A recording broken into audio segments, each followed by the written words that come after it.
I see your request and your desire for peace, and I'm gonna bulldozer right through that with my butt. Yeah. I'm just gonna bulldozer. Literally with my butt. Yeah. That hot couple gonna get you stoned. That hot couple. Hi, friends. Welcome to That High Couple Podcast, where we talk about all things life, love, cannabis, and everything in between. Yeah, guys. Welcome to the first episode. Yeah, this is kind of a crazy milestone moment for us. It feels like it's been a long time coming. Yeah, we have been talking about starting a podcast for a little while now. We know we're a little late to the game, recording our first episode January 2025. Feels like everybody and their mother kind of has their own podcast right now, but hey, we're stepping into the game too. Hopefully there's still room for us. Right. Listen, if nothing else, we are an example that it's never too late to chase your dreams. Hopefully you can help make these dreams happen. Yeah. Hey, yeah. So we're Alice and Clark, aka That High Couple, for anyone that doesn't know. Yeah. We've been creating cannabis content online for about 10 years now on YouTube as well as Instagram. But we've been together in a relationship since 2012, married since 2018. Long time. And we're basically daily cannabis consumers, but we don't really fit into the traditional stoner stereotype. So we thought that was a fun and unique perspective that it might be a good idea to start a podcast and be able to give some relationship advice. Yeah, especially because, in our humble opinions, we feel like we are keeping it rocking and rolling. Still feels like we're in the honeymoon phase and more than a decade into this relationship, which is wild to me. Still feel like I'm sitting next to my best friend in the world, which is like, what else could you want out of a marriage? Come on, guys. Come on, guys. I know we're living in the golden timeline here, at least as far as our relationship goes. The rest of the world, we'll get to in a minute. Start with some current events, but at least for us in this podcast, as I said, we've been making YouTube content for a while, but we thought it might be time to start something a little bit longer format, a way to actually connect with our community a little bit more. We're hoping that you guys are in need of some relationship advice. It could be a simple question. It could be a serious question. We're kind of open to all of it. On this first episode, we're going to start with some Reddit questions, just, people asking the internet and just weigh in with our opinions on those. But we're hoping that, this helps kind of, build our community up even more, get the YouTube going a little bit more, kickstart it back up. We used to be on weekly episodes, then we kind of jumped to monthly, and we've been slacking a little bit. We recognize that, guys. So no, but the podcast, hoping we're going to do weekly. Fingers crossed. I know, right? Right now, you can hold it to us. Episode 1, we are. The goal is weekly episodes. So let's see. I'm honestly looking forward to just hopefully giving us some more advice to people that are in this community to open that door for dialogue with everyone.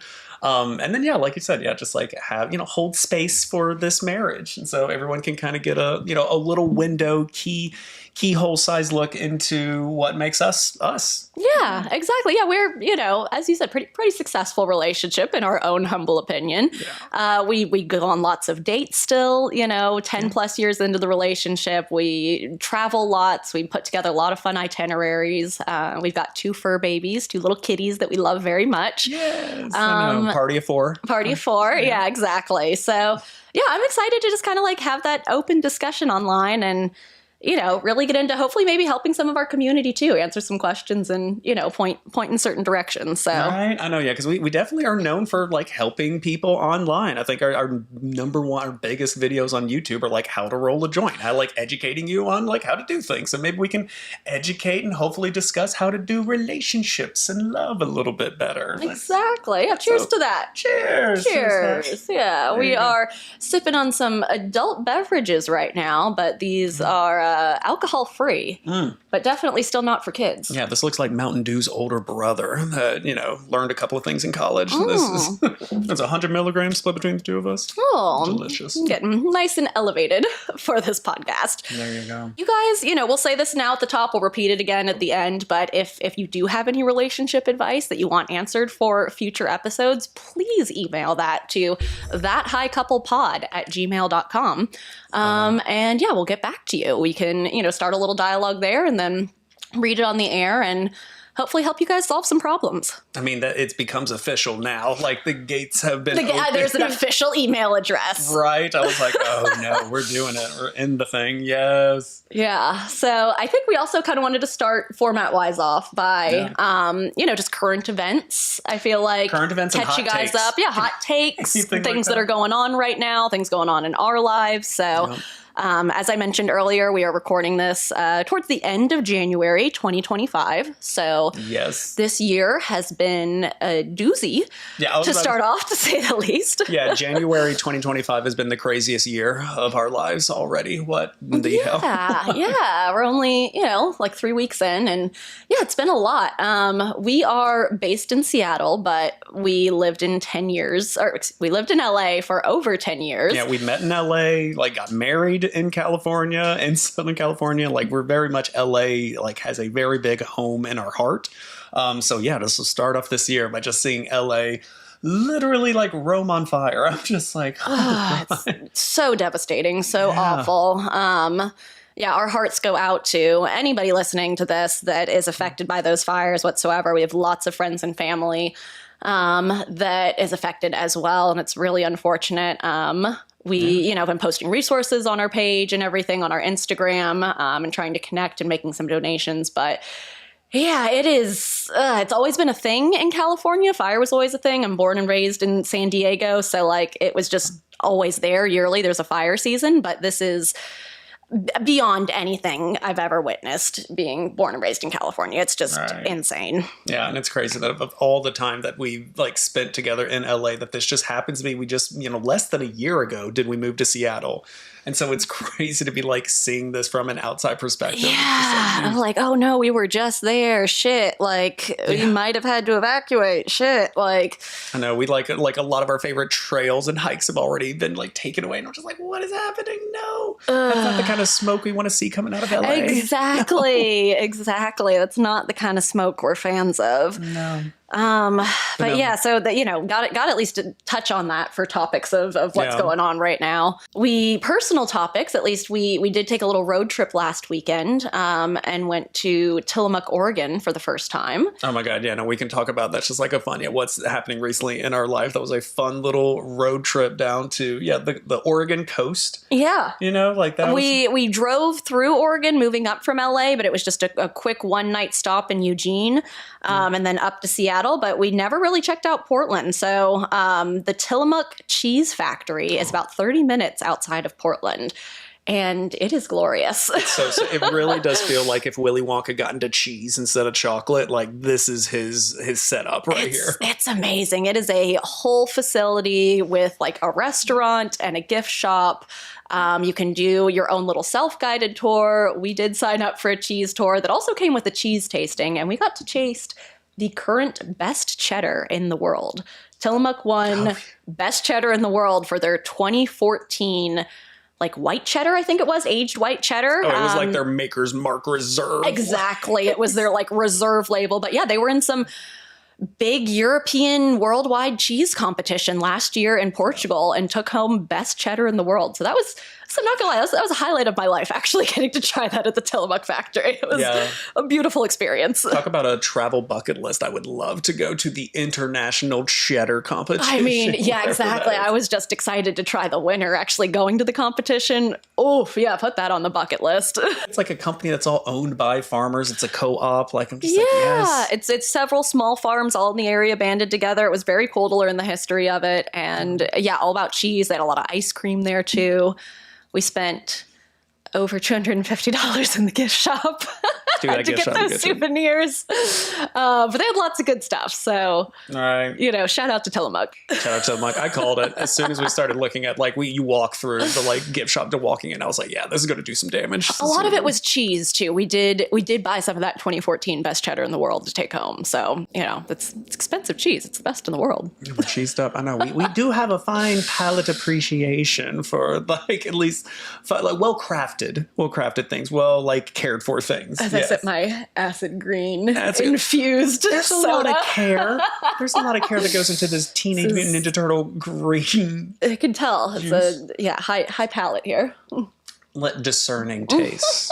That's what you're going to find from this podcast. A very discerning taste. Very discerning. You know, we could start off with some like highly recommended. Highly recommend. That's a good little corner. Yeah, like a highly recommended corner. And actually, I know where you're going with this. Yeah, because listen, I'm happy you brought this up. Yes. You're already in my head because I mean, listen, it's I can pretty much attest that my Audi or my Innie would love you. I think that's what it is. I think so too. I know. I agree. Yeah. Talking about Severance. Oh, so yeah, we just last night concluded the first season of Severance, and holy shit, that show is amazing. I have to say up at the top, I am so sorry for any like true blue Severance fans that watched it as it like first got released and then had to wait the excruciating like multi-year, almost 3-year hiatus wait.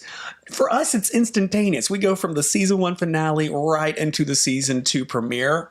Chef's kiss. We're watching that today. I'm very excited. But yeah, Severance. I can't believe, they shot it in 2022. It's now 2025 and it's coming back for season 2. So yeah, our hearts go out to people that had to sit in that gap with all of this amazing content in their head. It's such a good show. It honestly reminds me of like The Leftovers or Mr. Robot. Just very, very heady, makes you ask a lot of good questions. Yeah. And just a lot of good cliffhangers too. Like it's very interesting, really well cast. Yeah. And just also really well directed. Ben Stiller. Yeah. Which I shouldn't have put it past him because like we both love Secret Life of Walter Mitty. I love Tropic Thunder. Love that. Yeah. Love his stuff as a director, but like he's killing it in this TV series. Yeah, it's crazy. I know. I was like, okay, I've seen Ben Stiller direct a couple things. I've seen him act in a lot more stuff, but it is kind of odd to see the credits pop up and just directed by Ben Stiller. And I'm like, whoa, he's just such an actor in my mind that it's odd to see him in a solo director role without him on screen at all either to accompany it. Props to him. He is a very, very talented director. Dude, yeah, I remember it kind of made me feel like the first time you saw like Jim Carrey painting I'm just like, wait, how is someone this talented also tapping into another amazing talent? Like, get out of here, Ben Stiller. Yes. We love it. Yeah. So yeah, if you have not seen Severance yet, highly recommend.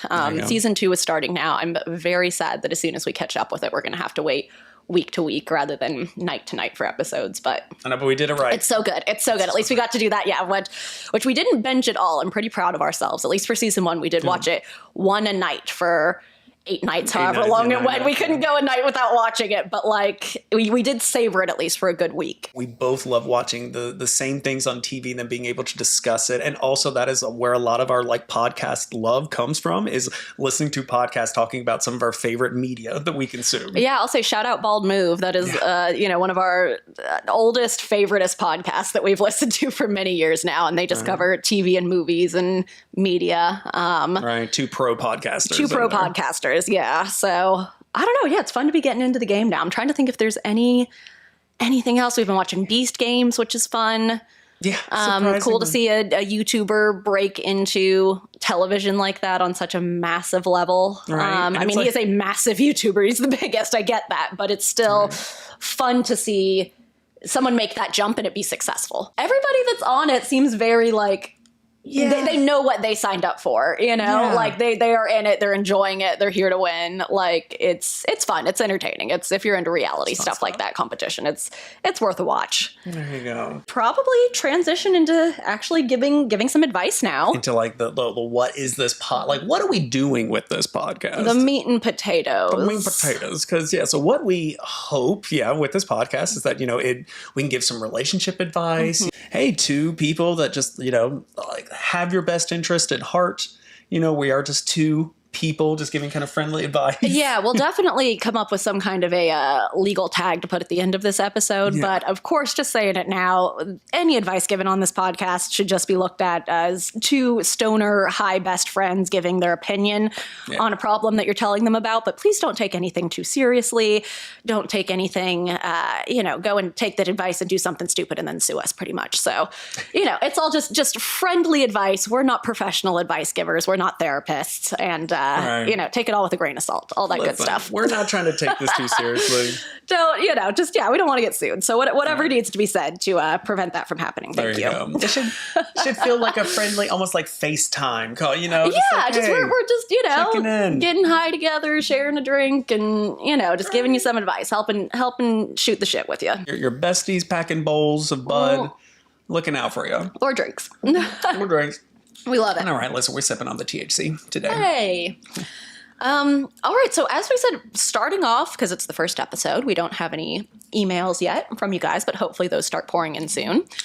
But for now, we pulled up some good old fashioned Reddit questions, some am I the assholes, some r/relationship advice. I got a good one from the Bumble subreddit. Oh, from Bumble. There we go. Yes, see, we did a little searching around, but if you want to go first, go for it. If you got it pulled up, Oh no, because I feel like I have what could be such an easy example of like when I think about like starting this podcast, I'm just like, okay, what are the, we're going to hopefully touch on any kind of like fun, serious relationship advice. But when I thought of like a starting point, I was like, oh yeah, this is pretty much what I would see is the wheelhouse of this podcast. So this is coming from I don't even know if we want to mention this is user No Wonder. There we go. There you go. User No Wonder. This is from the Bumble subreddit. What are your thoughts about dating a guy who smokes weed every day? I don't smoke and I haven't been in a relationship with someone like that. Any advice? Picture perfect. Yes. Talking about like what to do in a relationship with someone who is like a stoner, because we do have some experience with that. We do have some experience with that. Yes. And even previous to dating each other, yes. I know I definitely, I've been a stoner for probably a little bit longer than you have. And I could think of at least a couple guys in college that I dated that did not smoke. And I need to hear this POV, because I feel like a lot of people just immediately assume that it's just like, oh yeah, it's just all the girls and stoner guy relationships. But it's like, yes, let's talk about the like stoner girl with a guy that doesn't want to smoke. Because they do exist. I bagged one. Yes. Yeah, speaking to this girl specifically, yes. I would ask her how open she is to experiencing cannabis. If you're open to, I'm not saying you need to become a daily stoner, but as someone that smokes daily with their partner, we get a lot of benefits out of being able to share that with each other. Yeah. So if you're open to it, I think that that's really something that could like help her grow in the relationship with this partner. But if she, I don't know, it's hard to tell if you're going to be resentful about something at the beginning or not. But if you can like put yourself in the shoes of, hey, if this guy is going out to smoke or light up in front of you every hour, potentially, that's how it could happen. And if that's going to bug you, or if you're going to see that as like oh no, kind of an ick thing at all, you can honestly take a step back and be like, oh no, I can view, consuming cannabis as the same as, scrolling TikTok or drinking a beer or, I don't know, any other kind of vice that we do that brings us some kind of, temporary pleasure. Yeah. And you're not, I'm not annoyed when I look over at my partner scrolling TikTok. He's not annoyed when I'm scrolling TikTok. And that's just a thing that we can both recognize that the other is doing to release stress and bring a little positivity to the moment. Yeah. If you can look at it like any other thing, which frankly it should be looked at like that, yeah. I think you're good without having to consume and let him do what he needs to do, And as I said, I think it would be even better if you were open to potentially participating in that too and seeing what kind of benefits you could get and what kind of benefits the relationship could get from being able to share that together. You don't have to be a stoner with it, but you also cannot let it bother you, because you can't ask them to change that habit if that is part of their daily life and the daily thing. Like, I know here I am saying, hey, would you be open to change? But I do think it could positively benefit you. But if they are already a daily stoner and it's working for them, you're not seeing them as a lazy stoner stereotype or that it's a negative in their life, then you don't need to come in and trying to change that. Sorry, but I think it's, the other way around. You might benefit from a little change and a little opening the door to that. No, and I think that's exactly what I would kind of start off with, is that it's about first, of course, I feel like this could be honestly the subtitle for this entire podcast is communication is everything. Communication is everything. And I feel like one of the first things you do want to discuss, it's where you're tapping on, is like, what is your POV? What is your perspective on cannabis like in your life? Because I'll even push back mentioning like comparing it to like a vice. I actually love when Seth Rogen compares it to wearing shoes or wearing glasses, that this is something that as a society we've all agreed will make us more comfortable. Could I go a day without my shoes? Could I go a day without smoking? Absolutely. Would I be more comfortable with these things? And that's not a shoe that fits on every foot. That is something that I'm not because I know there's a lot of people, direct family members, that cannabis is not something that makes them more comfortable or gets them through their day easier. So for them, it's like, it's such a hard disconnect of like, I understand the perspective of someone that only sees smoking weed as a net negative, as something that only makes you lazier or like less active, because that's how it affects them. And I think it's like having that communication of like, oh, hey, like, let's talk to someone who like, you know, has a different body chemistry to me, someone who has a different experience with cannabis than me, who like, was introduced it in a way that, you know, would never cause paranoia. I know, like, I think about being grown up in Georgia, so much of cannabis use in my early years was tied up into like, well, if I get caught, I'm going to jail, like full stop. Like, weed is not something that I want to risk my future for. But now that I'm an adult in a legal state and stuff, like, you start to like take a step back and just like, most negative thing about weed usually is getting caught with weed. It's normally not something that's like the impact, the effect of you. And so it's like, yeah, so that to me is like the first step. It's like, okay, do you see like, what are your reservations around cannabis use in your life, and what is your experience with it? And then also bridging the gap of like, okay, cool, just because they have a different experience and because they could be way more lenient, way more lax and comfortable with it, one, that doesn't mean that you have to be forced to be comfortable with it. Your experience is still your experience. And so it's just about like saying, hey, this is why it makes me uncomfortable. And so it's like, okay, cool. Like, can we discuss that?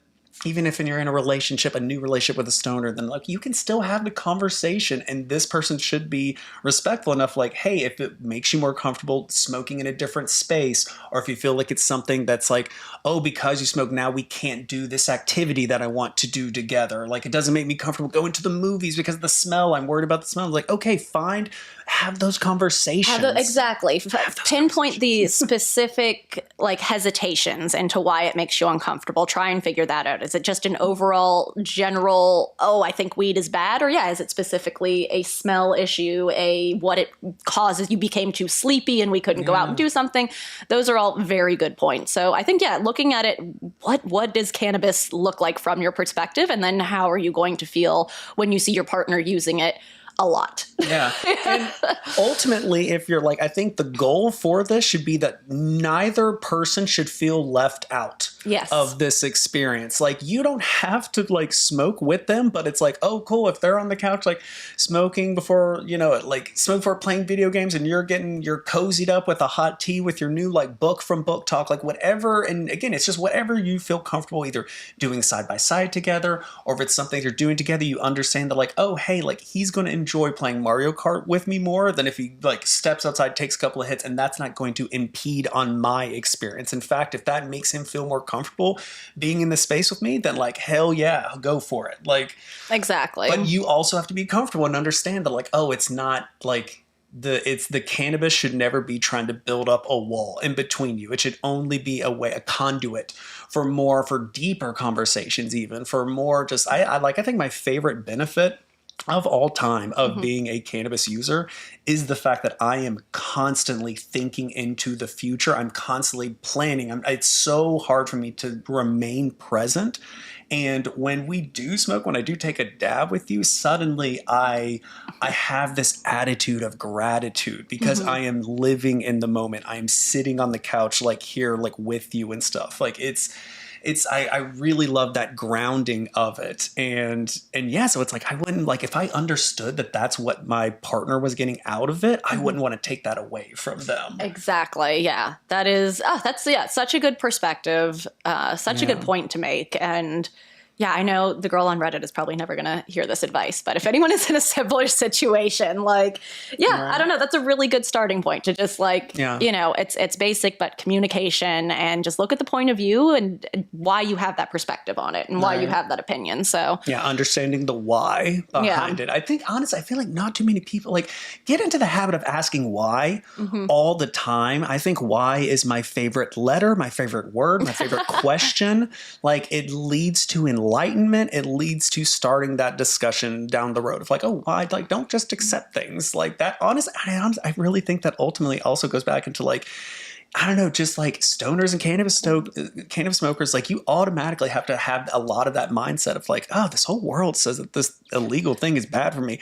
Why? Why is that? Let me start making my own judgments, coming to my own conclusions. all right, so I've got one from Reddit here. Am I the asshole for locking the door when I shower? I'm 40 female and married to my husband, 41 male, and whenever I shower or take a bath, even if I lock the door, he comes in and uses the toilet, stinking it up and ruining my relaxation. It has bothered me for years. We have 2 bathrooms, one has a tub and the other does not. He tells me he doesn't like using the other bathroom, so he has to use the main bathroom. He does have IBS and blames his behavior on that. If I lock the door, he will use a penny or a screwdriver to open it, as it's one of the locks that you can open from the outside. We have small kids, so we don't want them to accidentally lock themselves in the bathroom, so that's why the lock can be open from the outside.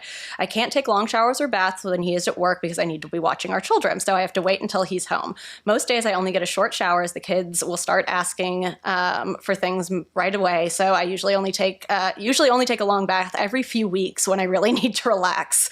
Every time, no matter if he's already used the bathroom before I come home, he gets mad at me for locking the door as it takes him longer to get in.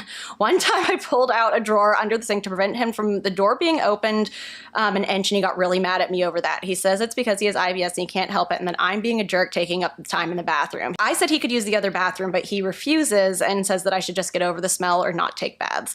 I'd really just like some time to relax alone without smelling like a sewer. Am I the asshole? Yeah. Well, this feels very like pointed, not just because we take a lot of good baths. We take a lot of good baths, and like, I don't know, we're also a very open couple that like, yes. we do not feel the need to shut the door or lock the door when using the bathroom. Yeah, I feel like the sign of a good, healthy marriage is, can I continue to have a conversation with you even if there's a bathroom break in the middle of it? Exactly. Like, I don't know. We've always kind of like from the start of our relationship, like never had that be a big deal. No. But I absolutely see where this woman is coming from of like, Yes. you only get a little bit of time to relax. And if there's a second bathroom, Right. what the hell, dude? Like, yeah, that's where my whole argument starts and stops with. Is just like, if there is a nut, like if you are just choosing for no other reason that it's like the main bathroom, like I don't understand. yeah. Is it a kiddie toilet in the second bathroom? Like there's no reason you can't just and like give your wife the space. Also, it's so funny, even coming from cannabis use, has been told like, hey, don't stink up this room. Yeah, we've been there too. Yep. Like very much understand. Like I would never have the attitude of just like, hey, blaze every day. You're gonna have to just like You're gonna have to deal with it. If you're trying to relax in here, like, no, that's not being a healthy partner. It's not a healthy relationship. Yeah, no, especially like understanding how important, like first also the husband needs to understand how important it seems like this bath and this alone time is For the wife. She's watching your children while you're at work all day. Right. And it sounds like she's not doing it on a regular basis. And yeah, that there is a second bathroom that you could be using. I would totally understand where this could be a conundrum if there is only one bathroom and you're having to share it. That could be difficult. You got to schedule some stuff out. You got to figure it out. But like, what the fuck, dude? Like, take a shit upstairs. I don't get it. Right. This is where it's like, no, you guys have to like, you're all part on the same team. Yes. Like You should always be on the same team. Exactly. Yes. And like, if your wife's coming to you with this like issue, you need to like not just like, oh, well, why do I need to change? No, it's that she's coming to you with an issue. How can you make her more comfortable in the space that she has every right to be in and share with you? And so, yeah, think about like, Yeah, there's just the fact that he isn't even willing, one, to just take the most obvious solution. Okay, but then it's like, all right, if for whatever reason, if he's just too like much of a king baby to use the other restroom, then it's like, what else is he doing to as a compromise? Is he flushing every 5 seconds? Does he have candles lit before he like sits on the toilet? You know like, he's not. You know he's doing none of those things. Right? Because there are some ways that you can still show some effort. Compromise, exactly. Compromise, Try yes. here. Yeah, the fact that she said she's locking the door and homie's still going in with a penny or a screwdriver to unlock it. I'm like, she's clearly sending a message here, dude. She has asked you. She is physically showing you. And yeah, the fact that you're just not respecting that boundary is a bit of a red flag. I'm afraid this entire podcast is just going to be like me reminding everyone that the bar is in hell when it comes to men. It's unfortunate. And men still trip over the bar. What in the actual hell? Yeah, that's honestly wild. Okay, I need a little top off here of my beverage. I mean, that was an easy one. I don't really know who's going to be on the guy's side here. If you do, you're wrong. And you're also a red flag. Right. Sorry. Yeah, and especially even, using the IBS as the reason that you can't be more considerate of a wife. No. There's a second bathroom. There is a second bathroom. It's mind-blowing.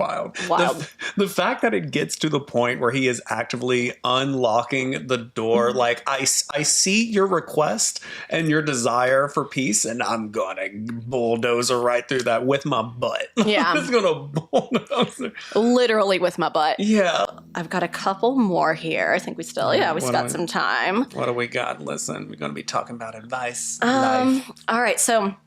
Am I the asshole for walking away from my pregnant wife on the beach? The bar is in hell. What? The bar is in hell.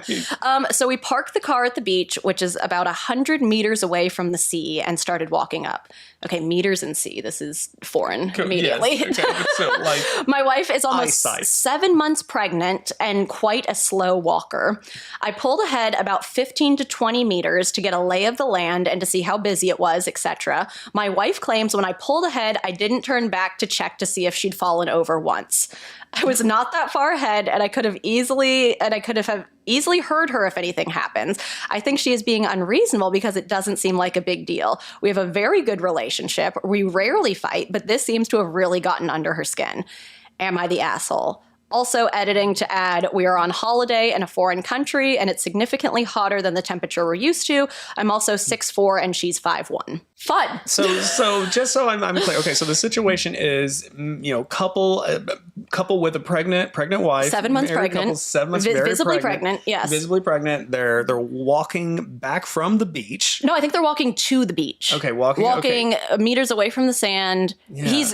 They're going from the car to the beach, and he's walking ahead to be like, hey, can I get a good spot? How crowded is it? Let me spy somewhere to put down our stuff and make camp. Yes. And I guess I need to figure out what 15 to 20 meters is. I don't know meters. I'm an American. But that doesn't seem like it's that far away. Right, still with an eyesight. And she's and he is feeling like she's made him to feel like an asshole because he walked ahead and didn't turn around to see if she fell down at all, which she didn't fall. She was just mad that he didn't look to see if she fell. Right, that it wasn't... Yes, and I get, that was about like 30 feet. Okay, so about 30 feet ahead, not that far. He does claim that he could have heard if something happened. Yes. And she's like really pissed about it. Really pissed, and it's just like... I don't know, I'm siding with the guy here. I think the wife, I get you're pregnant. I get it's hot. But he walked 30 feet ahead of you to like check the lay of the land and check the space. He's going ahead to help the party out, to help you and him out in the situation. He's not walking ahead to get away from you. He's not walking ahead because he doesn't like you. He's not walking ahead of you because he doesn't care about you. He's going ahead to like do something to help the situation that you're in. Let's find a space that doesn't have people and put the blanket down and put the umbrella up, whatever you're doing on vacation. But I guess I could see if it was like a rocky kind of path that didn't have a, handrail or something. And she's like, there's a high possibility of her falling and he's just gone off. But I don't know. Also, did she communicate that she needed help? This is a thing where, like, if you're going to be upset that he walked ahead, did you ask him, hey, honey, I'm feeling hot and tired and pregnant right now. Would you mind holding my hand as we walk down to the beach? Because if you didn't communicate that to him, then he doesn't know that that's what you want. And that ultimately, yes, communication is everything. And yeah, to me, like, that's what I go back to is it's the intent of what the wife wanted the husband to accomplish. So to me, it's like, take away everything from the environment. It doesn't matter if those 30 feet from the car to the beach was filled with mattresses or filled with broken glass. She felt like in that moment, the husband should have been there for her. And it's like, to me, it's like, okay, like to me, it's like, okay, we can understand that, like, okay, cool. Maybe the environment doesn't, 30 feet, like, cool. We can side with the husband. Maybe doesn't really call for it. But if the wife feels like, hey, like, it's not about what the situation calls for. It's like, how did it make the wife feel? And she didn't feel supported in that area. And I think that's ultimately what this is that, yes, it's a silly, like, molehill to, like, outside of her, even just like to the husband. But I'm just like, the wife, this might just be like one chip of the iceberg that the wife is saying, like, I don't feel supported. I could see that. This could be a straw within the camel's back situation for sure. Yeah. And just like this really got under her skin, and it's like, yeah, then you need to, like, then why did it get under her skin? Yeah, are there yes. other things similar to this that have been lacking recently? I will say, okay, it could be part of a bigger situation. I do feel like in this one perspective, like, y'all, he said, we have a very good relationship. We rarely fight. So, you're happy. You're on vacation at the beach in a foreign country. Your wife is pregnant.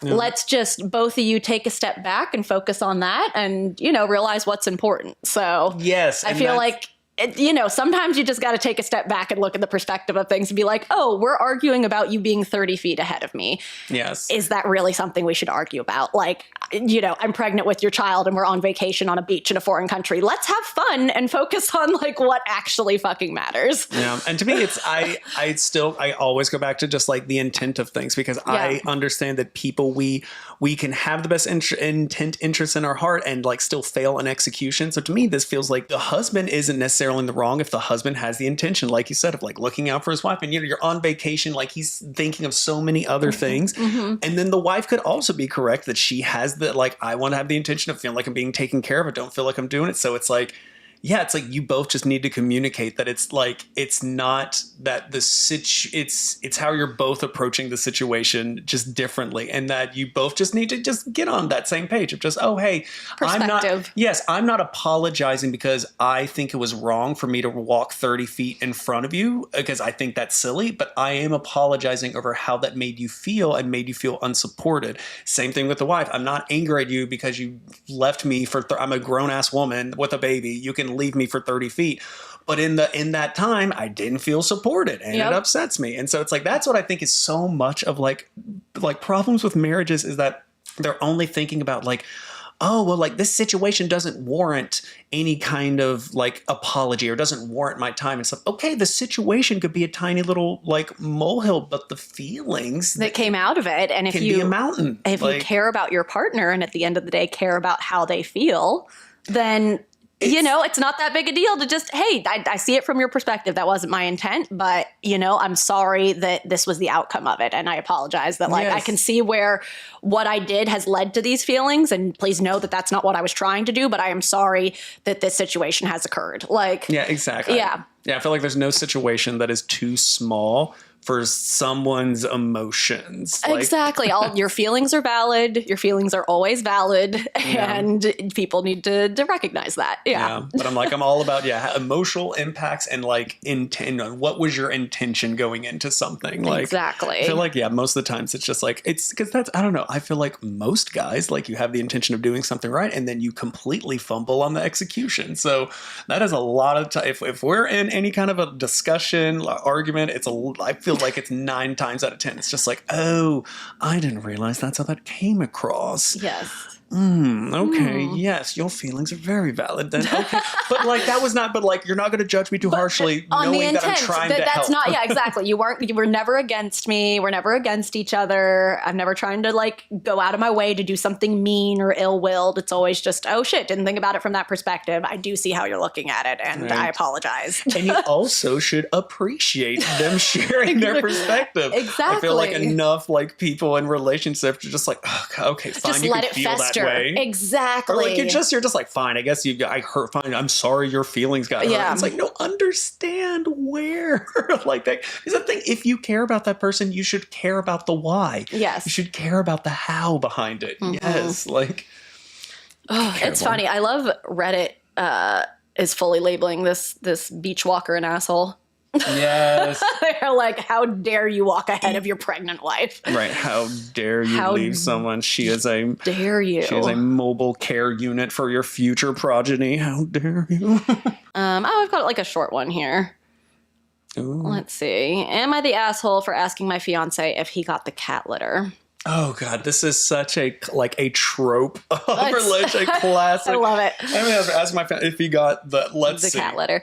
My fiance told me last week that he would buy our cat more litter today. My job is to buy food and he buys the litter. Our cat's litter box is really, really low at the moment. I politely asked him today if he got the cat litter and he said no, and not to ask him about household chores because no one likes being asked that kind of shit. It's like asking you if you've done the dishes yet. He became pretty upset and I'm struggling to understand what the issue is. Am I the asshole? No one likes to be mothered. No one likes that shit. No one likes to be asked that kind of shit. Well, sorry, dude. If she said she was going to do the dishes and she didn't yet and she was supposed to do them, I think you're perfectly reasonable to ask like, hey, have you done the dishes yet? Yeah. No one likes to be asked it, but guess what? She wouldn't be asking you if you already did it. Yeah, and see, that's it. It's intense in emotion. See, like he's having a negative emotion because he's assuming this negative intent from you that the only reason you're reminding him is to like scold him. Yeah. Is to be like, oh, you forgot. And you're just like, no, I'm reminding because shit needs to get done. And I wouldn't need to remind you if you did the damn thing. Exactly. It's like, yeah. Especially when it comes to a pet too. Like, I mean, as we said, we've got fur babies, we've got 2 cats, and like, I don't know, the dishes are one thing, but I'm like, the cats can't scoop it themselves, guys. They need litter in there, and like, I don't know, that's almost more of a reason to get upset. Like, right, I know, it's about the cat's health, not just our health, buddy. Like, you have these dependents exactly. on you. So yeah, this guy's a huge he's an asshole. She is not an asshole for asking him.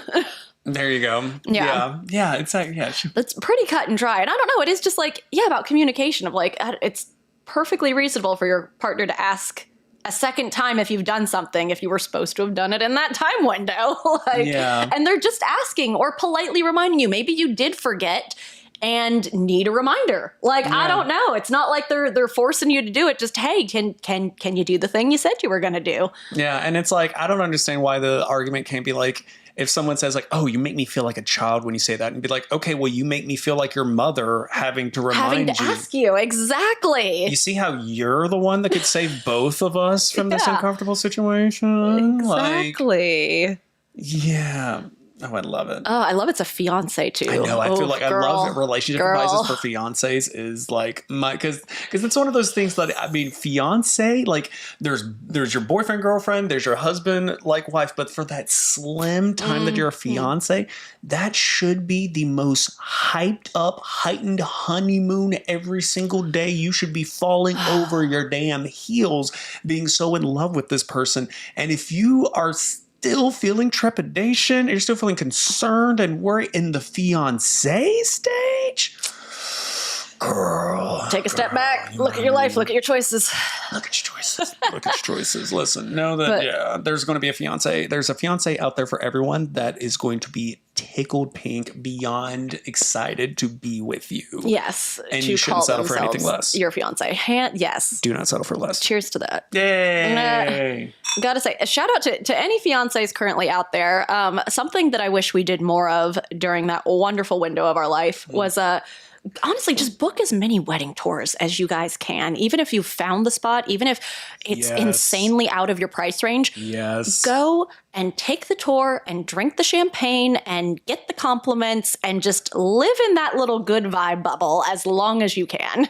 Yeah, there is not a better day date you can take as two fiancés than being able to just like be carted around in a golf cart into some nice resort grounds, and you're just like, oh yeah, no, we actually were just talking with our planner. We might be actually doubling our budget, so I think we could afford. Like, just live the life. Live the life. Live it. You never have to call them back. It's fine. Come on, guys. Right? I know they're going to give you champagne for free. They're going to, a lot of them. They're just going to, and you're going to be like, that's what I love. I've never felt more sought after in a customer position than when being we a were fiance. A fiance It's searching true. for a wedding venue. Yes. You are, that is so good. I know. Yeah. We toured, I think, 4 places total before we like found the one and then stopped after that. And then it was like the first year of our relationship, we got back and like took a little trip to wine country and then realized I was like, oh, we should have did this when we were fiancés. I would have loved to have just toured all these wineries as wedding venues. That's what you need to do. So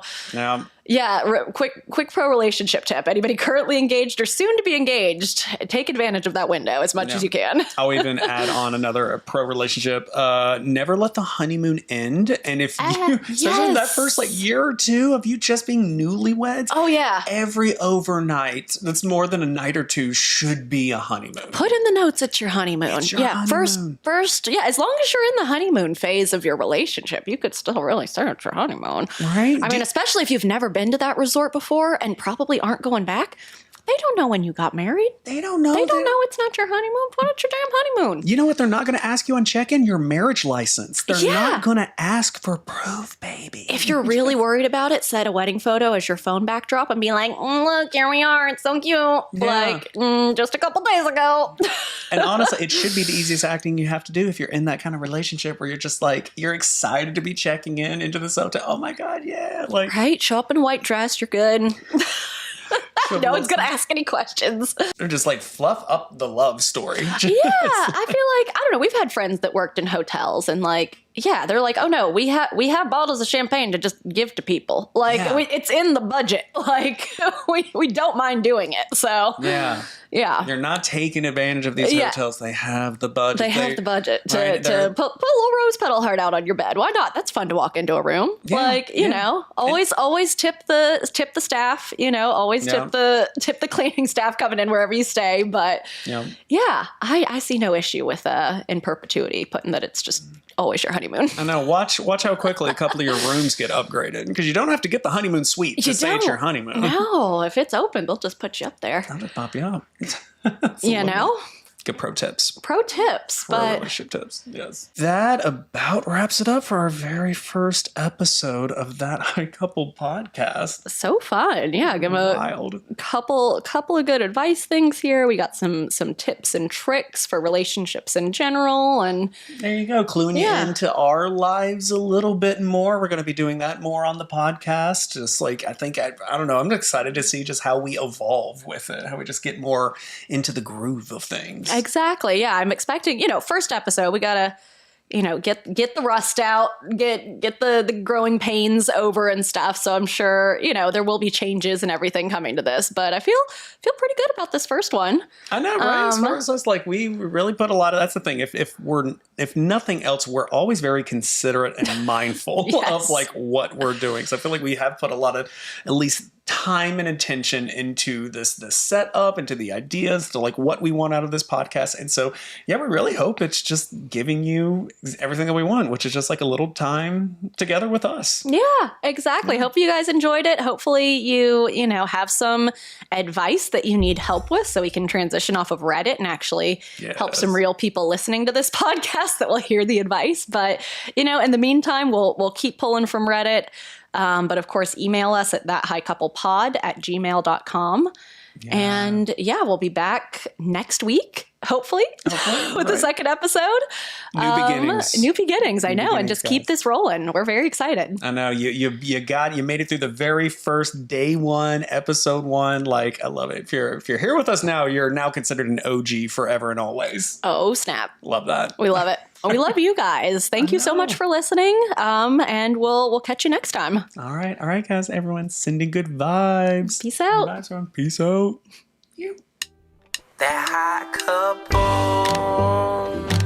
Thanks for listening to the That High Couple podcast. If you're in need of relationship advice, please email us at thathighcouplepod@gmail.com. Just a friendly reminder for this show, everyone should make their own decisions. We're not licensed therapists, just a couple of stoned friends sharing advice. So please enjoy our tips as a friendly heart-to-heart and not as professional guidance. Our theme song is written and performed by Just Shotkey. You can check him out on YouTube at Just Shotkey. Please be sure to rate, review, and subscribe to this show on whatever platform you're listening to now. You can find us on Instagram, TikTok, and YouTube at That High Couple. Sending good vibes. In Hollywood, rolling another one. Yeah, they're smoking massive in the dabbing cabin. We're all just having fun. Oh, it's 420 somewhere with that high couple. Yeah, I said it's 420 somewhere. 420 somewhere. Yeah, it's 420 somewhere. The high couple.